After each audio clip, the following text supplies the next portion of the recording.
Hello everyone, we are Geeks Not Nerds, I'm Captain Logan. And I am Vince. Today's question comes from P.S. James Mysterio, who asks, should stories that are in the same universe be told through different mediums? Now, this was a question that came up in the multi-topic extravaganza, like a couple months ago at this point, I think. And we had a number of questions that we talked about in the multi-topic extravaganza that we really wanted to do full videos on, because there were some amazing, thoughtful questions that we've discussed already for 5 or 10 minutes, but we thought, why not do a longer video, especially for folks that didn't happen to watch the, 4 hours we did of the last multi-topic extravaganza, or whatever ridiculous amount of time it was. There were lots of questions. We talked for a number of different videos. So, we're going to go ahead and do a whole video on this. So today we're going to talk about continuity through different forms of storytelling, and if that's a good idea. It happens a lot, of course. Pros and cons to it, that sort of thing. What do you think, Vince? I think it's not necessarily a bad thing. I think it's kind of risky to think that everybody would be interested in consuming the media that you happen to print something that's canonical within. So, like print or film or whatever. For example, my biggest pet peeve was that I was reading Ultimate Spider-Man, and then they released the Ultimate Spider-Man video game that was canonical. Oh, I didn't realize that was supposed to be canonical. Yeah, and I got annoyed because it wasn't that good. And it took me a little while to play it, and I was starting to read things, and I remember a reference to something that I didn't recall, and I thought, well, maybe that happened in the video game. So I thought, all right, fine, I'm going to play the video game. At that point, it was pretty cheap, so I bought it, and I played it, and I did not enjoy it. It had cool mechanics, but no time to explore the fun parts of the mechanics. Did it at least answer your question? At this point, I don't even recall. Oh, it was something about Venom, which I think maybe it did, but I don't remember anymore, so... The fact that was supposed to be canonical, dead, so. When you got finished with it, did it seem... Wait, Venom's dead? No, Spider-Man. Now Spider-Man's dead, so that big question about that Spider-Man and that Venom doesn't even matter anymore. Because Venom is being used in an arc right now, and I was like, wait, is it a different Venom? As I said that, I thought, I kind of got my pronouns confused. That's okay. I just wanted to ask, because dead. you know that continuity a lot better than me, and I happen to be reading current Ultimate, but I don't know everything from before it. I was just wondering if that was different. But the question I was going to ask you is, was this thing that was supposed to be canonical, which I would assume they were trying to make as kind of a selling point, hey, look, this thing is important, you need to play it. Did it seem superfluous by the time you got to the end of it, or did it add anything? I felt like it wasn't particularly important. I mean, it had some stuff in there that was kind of interesting that might have been fun within a comic book, but it still would have been better served had it been fleshed out in a comic book and not just an excuse for violence. So, or action, if you wish to call it that. Either way, I don't mind. I'm just saying. What I find difficult about, especially long, vast, complicated continuities, especially through different mediums like we're discussing, is... are you expected to know everything? Yeah, and even then with comic books, I mean, so often they'll just tell you the thing that's bearing on the situation in the opening, introduction that they have at the back of the first cover, or even the first cover, like there's a second, the back of the front cover. That was funny to me. Oh, there's a second cover in here. Boys and girls, please turn to cover number 5. Which, I've seen them, staple a cover over another cover, so you open it up and then there's cover art on the inside. You're like, well, that's cool. So technically, I suppose, if you define cover as cover art, then sure. But at that point, isn't the second cover really just the first page? One of my favorite things about GNN, Vince, is just discussing mistakes you make. So, anyway, at the back of the first cover. Yeah, sure.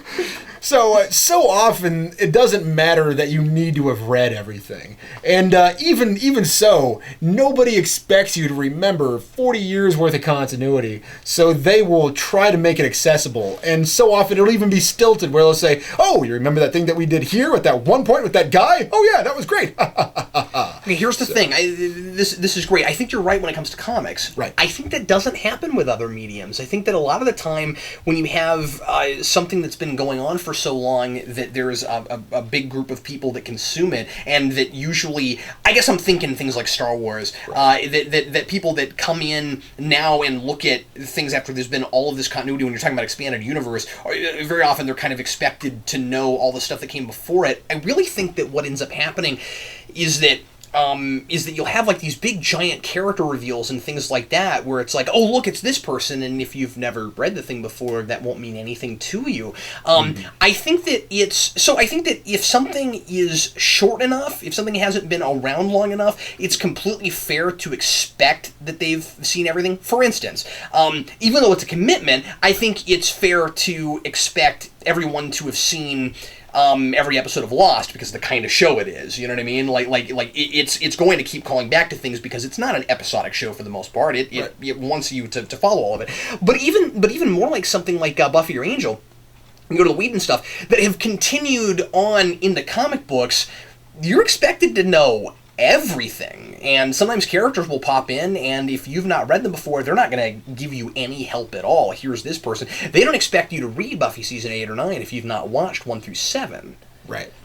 Well, fair enough. I feel like if you're going to because I feel like the big thing where this happens, that people start considering things canonical, is with novels versus television, novels versus movies.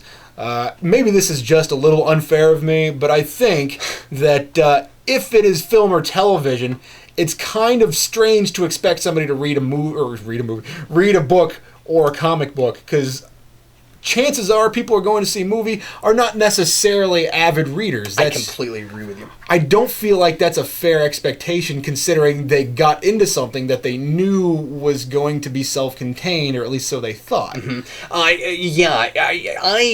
I don't remember what video it was on, but I mentioned at some point. You know what's funny? I think it was even a comment I made in Spawnir of all places about shows that were canceled before their time, and I was talking about Angel, because even though Angel got 5 seasons, we didn't expected it to get a 6th, and so it ends somewhat abruptly. And I mean, he knew it was ending at the time that he made the last episode, but he had places he wanted to go, and so I was talking about how it was unfortunate that show got canceled when it was, because I felt like it had more to say, right? Somebody in the comments said, well, it continues in the comics. You can keep reading. Okay, well, there's a couple of interesting things about that. First of all, some of the comics that have been made past that have now been decanonicized. And I think that's I could be wrong, I think that's mostly because it was at IDW for a while, now it's at Dark Horse. And I think that they've maybe changed some of the IDW stuff now that Angel's back at Dark Horse. I don't know that for sure, but I think that's maybe why some of that was decanonicized, if I'm not just making stuff up. But I do know that makes sense, but I do know that there are a number of things that were in Angel that were decanonicized. And so I'm mostly just saying that over and over again because I think it's a fun word to say. Decanonicized! And so, the word of the day, kids, and so what... is Ishmael.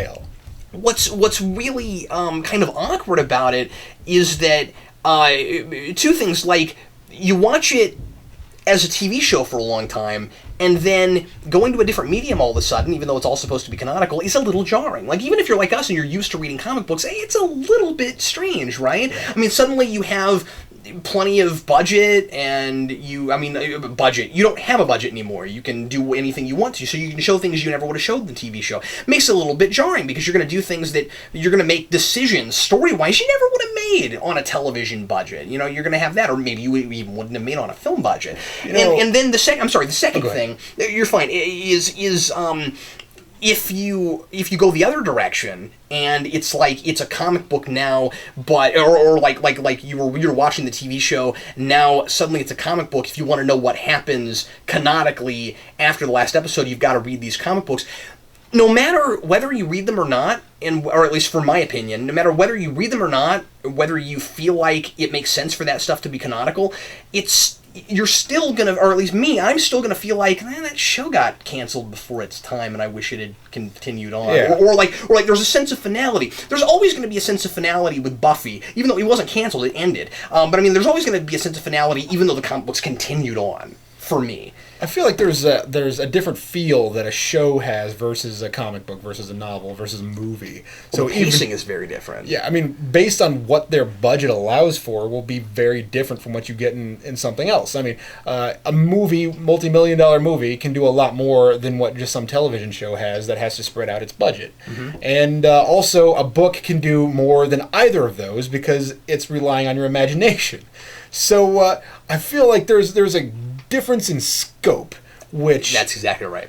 Maybe the scope is okay. Maybe you can accept it. maybe it's not such a bad thing after all. But for me, the thing that I fell in love with about certain TV shows was the scope that was like they found a way around the thing that is limiting them in a creative fashion. So, yeah, what was fun was the minimalism. Yeah. Something you throw enough money at it, and does it feel like a different thing? It certainly did back in the day with Star Trek. Suddenly it had, in 79, when Motion Picture came out, suddenly it had a whole bunch of money. They didn't know what to do with it. I mean, and even so, depending on the medium, Star Trek was born a TV show. And it spent most of its life as a TV show. Right. And then we have, of course, they made movies before Abrams came along, duh. But Abrams comes along and makes this movie that needs a comic book to explain it.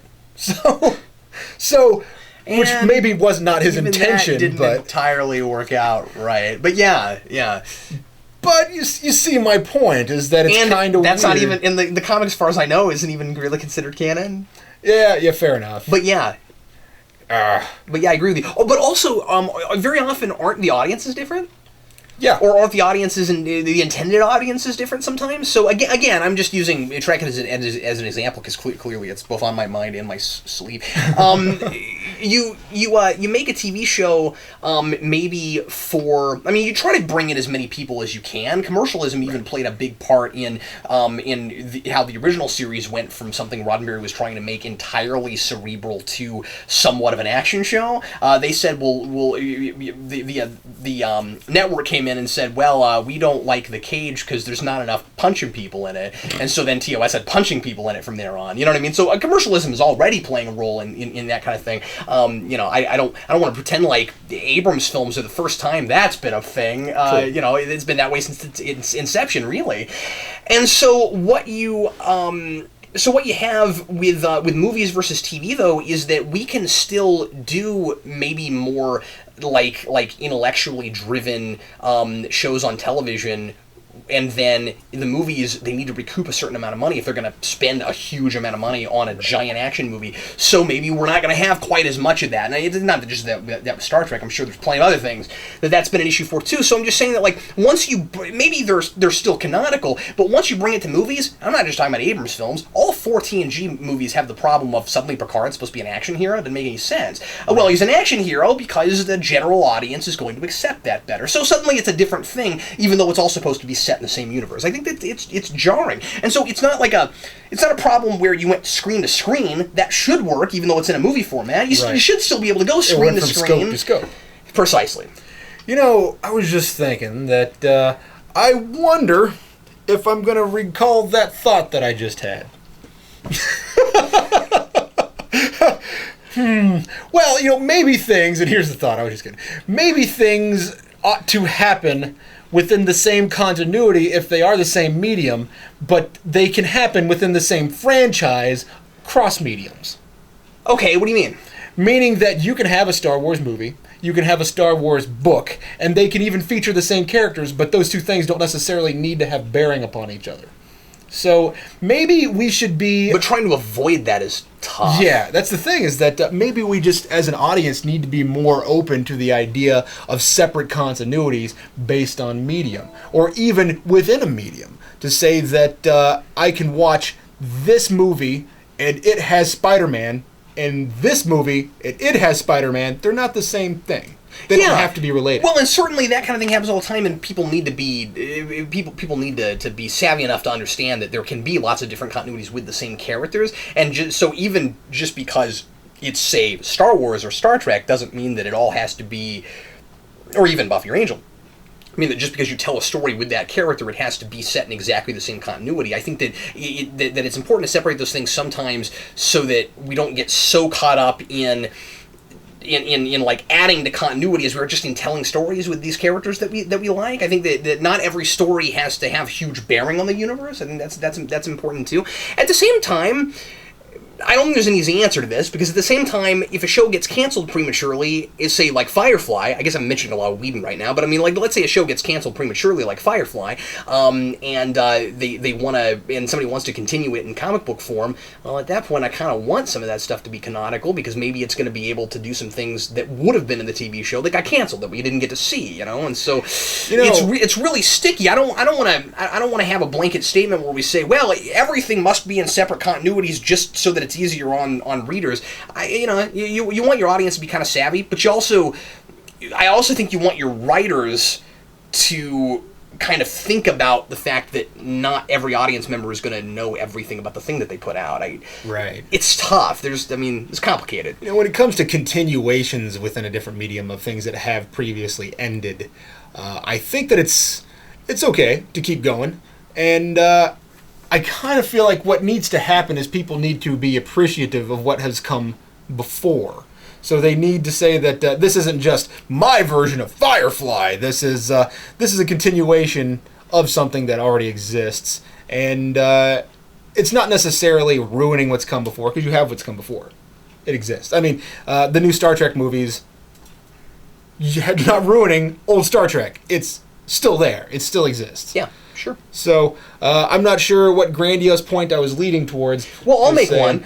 I completely understand both sides of this. I completely understand people who want to follow those continuities and say, look, Whedon or whoever it is has said that these things really do take place in this universe, even though it's a different medium, and so I'm going to consider this as the way it really is, because it officially is that way. I also completely understand people that say, well, maybe it's officially that way, but for me, I'm just going to stick to what it was in the other medium, because it's too jarring, or it doesn't feel like it connects up well enough. It doesn't feel tonally like the same thing. People have said that with the Buffy stuff, and then you've got, what do you do with, because you and I have talked at length about people who just don't like comic books as a medium, and how that's kind of, people have understandable reasons for that. And so, I mean, like, what do you do with those people? I think it's an unfair, and may I say, somewhat fanboyish attitude to say, well, if you love Buffy, you've not seen all of Buffy unless you've read the comic books. I don't think that's fair. I think people that want to say, for them, it's over at the end of 7, I think that's understandable, you know what I mean? Especially with things that have a definitive end, where you say, this thing is now canceled, and the TV show can be it's maybe definitively over. If officially there's more canon, it's maybe not fair of them to say that, like, they don't recognize the other things as canon. I just mean that maybe they're not interested in finding out more about it, to read the rest of it. Maybe they don't care. By the same token, I don't think you can go the other direction and say that, and go, well, for me, non-canonical things that are not officially part of the canon, are canon. I've never thought that's entirely fair, just because a lot of things, if you have a whole bunch of different canons, you try to make all, work all together, you're going to have a lot more continuity mistakes than you even do in real continuities, where there's always continuity mistakes. You know what I mean? So, I'm just saying, I guess what you really need, and it's not that people aren't, but people can enjoy anything they want to. I mean, certainly, I guess that's not fair to say. I guess if you want to say, the Star Trek books I like are canonical with Star Trek for me, okay. But then I don't think it's fair to also use those things to facilitate points with people that have not read those books and don't consider them canon. You know what I mean? Like, well, if you read this book, then you'd know. Well, but that's not how it is in what's considered official. I don't know. It's complicated, and I also think that this is an impossible conversation to have without sounding fanboyish. Yeah, that's the thing, is that for me, I feel like continuities tend to make things more difficult. Not to say that they're not worthwhile. Yeah. They just make things more difficult. Certainly they do. And I think at some point, when you have 40-plus years worth of writing and stories and all this stuff, by bunches of different people, which not all of these people are going to have had the opportunity, not even the ability. They haven't had the. They're just physically incapable of conversing with the other people who have worked on this particular franchise. Yeah. There's no collaboration that can happen, because it's impossible. Like, somebody's dead, so they couldn't have really facilitated the things that came afterwards, only up to a certain point. You can only have so many ideas before you die. It's just a fact of life. So I think that what we're doing is we have committees, we have people who have ownership, we have people who try to say what's important and what's not, and of course it's a little difficult to get around to everything, to say this is important and this is not. And that's not to say that there aren't still going to be, again, plenty of mistakes. Yeah. Even within the things that are considered official. Yeah, and there are things that are good that are non-canonical. So, which doesn't invalidate them as stories. Yeah, you enjoy them as they are, and then say, well, this book explains it, but of course it's not the official way. But should you choose to believe it? Yeah. So well, it's just like it's not the same thing, but it's almost like we can't consider deleted scenes from movies canonical, even if we'd like to, because they didn't make it into the movie. Even if they should have, even if they were filmed, well, unless somebody puts out a director's cut and then says the director's cut trumps the theatrical cut, I mean, it's sticky, right? Which, in my mind, sometimes I tend to do that. I do too. I feel like the deleted scenes of the Avengers with the waitress in Captain America. That's part of the movie in my head. Really should have been in there. Like, in fact, I feel like it was necessary to merit all of those little cutaway shots to her where she's going, yeah, it's like, who's that? Yeah. Why didn't they just cut her cutaway shots out? I was sitting in the movie theater watching that going, they had something where she was important and Captain America came in probably out of costume and said something that was either flirtatious or she said it, and we're supposed to be rooting for them to potentially get together in Avengers 2. Well, they cut it out, so whatever. People have asked me, hey, Cap, do you know why they put, they have Klingons with helmets in Darkness? I'm kind of confused by that. The Klingons have never had helmets before. And it's like, what's that? Hadn't they had helmets before? No, the Klingons never had helmets like that, especially with forehead ridges. Oh, okay. That's a new thing that they put in there. But people have asked me, that seemed kind of random. Why do they have helmets? And I say, well, because there's a scene in the first movie where they have helmets, but they cut it out. That's what I'm recalling. Yeah, the deleted scene. They cut it out. Yeah, exactly. I thought I saw Klingons with helmets before. And that was a scene that was really important because it told you where Nero was for those 10 years. And so like there's this mention of the Klingon prison planet, but if you blink you miss it. And so like and something, Nero's missing an ear or half his ear, you're like, where did his ear go? Well, that scene explains it, but they took it out. So it can be part of continuity because it literally is a chunk they took out that bridged some important, events. But then it's not in the movie, so it doesn't count. You see, what happened was, after we got the new continuity, something happened that made all of the Klingons go, man, they did some really mean stuff to those other Klingons' foreheads. Well, I don't have a problem with the fact that those Klingons suddenly have helmets. I'm just saying that it actually was in that movie before, but they cut that scene out. Anyway, that kind of thing is always really interesting to me.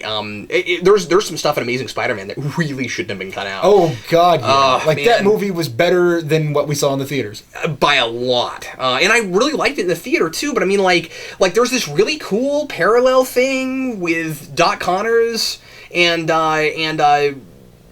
Peter Parker's father, where both of them tell their kid that they're going away for a while, and then they're probably never coming back. And like they cut the scene out where Doc Connors talks to his kid before he gets on the bus. How do you cut that scene out? They cut all the stuff that made him sympathetic prior to the moment where we go, oh, he was supposed to be sympathetic. And then the movie that we got, we don't even know that he has a family, and the fact that he has a family is not just a comic book thing, but also important for the narrative. Oh, man, yeah. So anyway, well, this has not all that much to do with what we're talking about, except that... Maybe they'll release a director's cut. Except that you want these things... It's been out a while now, but I mean, Amazing Spider-Man's been out a while now. It's unusual to that long afterwards suddenly put out a director's cut, right? That's true. They'll call it the Richard Donner cut. And somebody said that what? to me the other day too when I was talking about the Klingon helmet thing. I don't remember who I was talking to, but they were like, maybe they'll put out a director's cut 4 years later. Sure, why not? I really doubt it. I mean, they should because there was a lot of deleted stuff from that movie, but whatever. Anyway, maybe somebody will digitize it and then put all the stuff in that was left out. And then decanonicize the lack of continuity. Vince, final thoughts. Final thoughts. Never put all your eggs in one basket if you intend to step on them. About this. Yeah, I feel like it's okay to have things that are within a franchise that are outside of a continuity.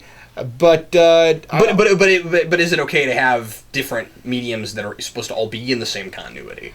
I feel like it's okay to a certain extent as long as you don't expect your viewers or readers to have read it before, because at that point you're producing so much, there is such a volume of material to cover that you can't expect everybody to have read everything. Yeah, I think writers have got to be really thoughtful about it and not alienate their readers. Yeah, and then suddenly at the end of the book, it was this guy, and that was the reason you were supposed to enjoy it, because they had a big reveal of that book you didn't read. Hooray. Yeah, I mean, but I feel exactly that way. when Star Wars fans will tell me about this rich history for Boba Fett, who in the movies gets very little to do, I say, man, I wish I knew something about that character. You know what I mean? Maybe they'll make a Boba Fett movie. But then, and there's a lot of talk about that, and that would be fantastic. And then you hope they would pull from some of that source material. But I mean, like, that's an example where I say, man, it's unfortunate that there's this character that apparently is this really, really classic character now for a lot of Star Wars fans that most people don't realize was anything but a dude in a helmet that appears to have gotten eaten by a big alien thing in Return of the Jedi. I'm not a huge Star Wars or Star Trek fan. And I like Vince both. is just anti-things with star in the title. He really, like, stars are bad for Vince. Somebody at one point said to me, Star Wars... He also hates famous people. No stars. So mean. Somebody at one point said to me, Star Wars or Star Trek, and I said, Starship Troopers. So, it's like, they're just the first one. It's really funny. But... he said Galaxy Quest. Galaxy Quest. I liked Galaxy Quest. I thought it was fun. But, you should like Galaxy Quest a lot more now that you've seen Wrath of Khan, because there's a huge callback to Wrath of Khan in that movie. I need to go back and watch Galaxy Quest now. But, I don't know what we're getting at. Yeah, I'm sorry. It's okay. What were we talking about? Khan, something. Meanwhile, back at the Hall of Justice. No, Vince, I completely agree with you. I don't think that there is an easy answer for this. I think that it's cool that we have the ability to continue telling stories that are hard to tell in filmed narrative, because that's expensive when we're talking about big sci-fi things, big superhero stuff, things like that. Well, and also, I mean, like you're talking about different continuities. We're even different mediums. We're even getting that with Avengers having a spun-off TV show and all of that being in the same continuity. Those sorts of things. You don't want to do anything in the movies that's going to require somebody to have seen Agents of S.H.I.E.L.D. or even vice versa necessarily. You hope that I don't know why anybody would necessarily think to watch Agents of S.H.I.E.L.D. and not at least have seen Avengers, but if it could happen, I suppose. And I suppose spoiler warning for Avengers, but not that you haven't seen it. Yeah, sure. But when Coulson dies, I felt like I didn't really have a firm grasp on who this guy was. I'm like, sure, he said some cute things to Captain America. He said some really kind of jerkwad and kind of mean things to Thor during Thor, and of course he said some very straightforward and plain stuff to Tony Stark in the Iron Man movie, and I was like, well, movies, whatever. And I just don't understand why his death is supposed to have such weight for me. And then somebody said, well, if you watched the shorts, I said, that cannot be expected. Yeah, it can. I went to see the movies because I went to see the movies. And then I bought the movie because I wanted to watch the movie. Yeah, I think it's unreasonable to expect that. It's weird. That's fan service within a major plot point. In the biggest movie of the year. So I'm not saying that his death had no weight without having seen those, but it was given such dramatic pause that I thought, well, this is kind of it was recognizing that there's a huge fan base for that character, and if you're not part of that fan base, you might think this seems like a way bigger deal than I thought it would be. Yeah, sure, absolutely. Well, anyway, thanks everybody for watching Geeks Not Nerds, and let us know what you think about this. When is it cool to have the same continuity in different genres of entertainment and different mediums of entertainment? Leave your comments, let us know, and also if there's something you'd like us to talk about in a future video, leave that as well. I'm Captain Logan. And I'm Vince, reminding you to support your local comic book store. We'll see you next time. Incidentally, some of those Coulson things were really pretty cool afterwards. Yeah, I've heard that, but I haven't actually sat down and watched them. His little,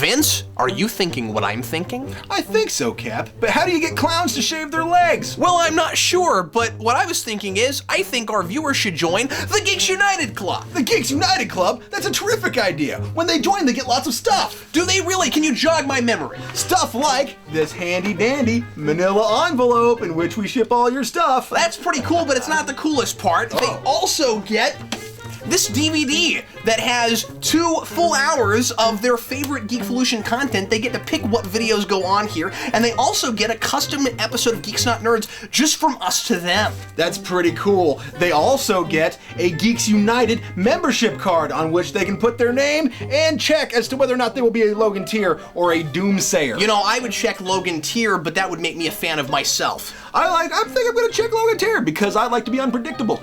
Fair enough. They also get a random comic from the Comic Vault. Now, the Comic Vault is very vast and ominous, and that means that the chances of you getting this particular comic are not that great, but it could be anything. It might be this, but it might be all kinds of other comics, too. We also have a much longer publication in the form of Captain Logan's novel, The Girl with 7 First Names. It is a comedic science fiction novel. Check it out. They also get this letter from Doomsvent. I've read it. It's appalling. He's hugely insulting. Oh, they get one more thing. Oh, what's that, Vince? They can request a rewind. Or a Vince Versus. Ooh. Yeah, for us to review sometime during the next year or so. And you get all of that for $20, Vince. $20? That's a lot of entertainment, folks. Yeah, all you gotta do is go to wearegeeksnotnerds.com and click on the Geekvolution store, or you can just go to the link in the description of this video. It's a great idea. We'll see you in your envelope.